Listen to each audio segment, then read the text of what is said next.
بسم اللہ الرحمن الرحیم۔ رسول اللہ صلی اللہ علیہ وآلہ وسلم نے ارشاد فرمایا، میں نے خواب میں دیکھا کہ میں مکہ سے کھجوروں کی سرزمین کی طرف ہجرت کر رہا ہوں۔ میرا خیال تھا کہ وہ یمامہ ہے یا ہجر ہے، لیکن وہ سرزمین مدینہ ہے جس کا نام یثرب تھا۔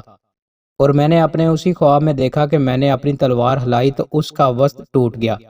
اس سے مراد وہ ہے جو مومنوں کو غزوہ احد میں تکلیف اٹھانا پڑی، پھر میں نے دوبارہ اسے ہلایا تو وہ اپنی پہلی حالت سے بھی بہتر ہو گئی۔ اس سے مراد وہ ہے جو اللہ تعالیٰ نے مکہ کی فتح عطا فرمائی اور مومنوں کو اکٹھا کر دیا۔ رسول اللہ صلی اللہ علیہ وآلہ وسلم نے ارشاد فرمایا، مومن کا خواب نبوت کا 46واں حصہ ہے۔ جب تک وہ اس کو بیان نہیں کرتا تو وہ پرندے کے پاؤں پر ہے، لیکن جب وہ اسے بیان کر دیتا ہے تو وہ واقع ہو جاتا ہے۔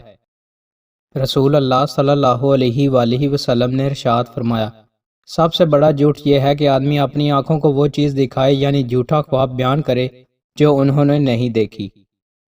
رسول اللہ صلی اللہ علیہ وآلہ وسلم نے ارشاد فرمایا، نہ مارو تم اپنی عورتوں کو جس طرح تم اپنے غلام کو مارتے ہو اور پھر رات کو اس سے صحبت کرنے لگو۔ دوستو، مزید اچھی ویڈیوز کے لیے ہمارے چینل کو سبسکرائب لازمی کریں۔ بہت شکریہ۔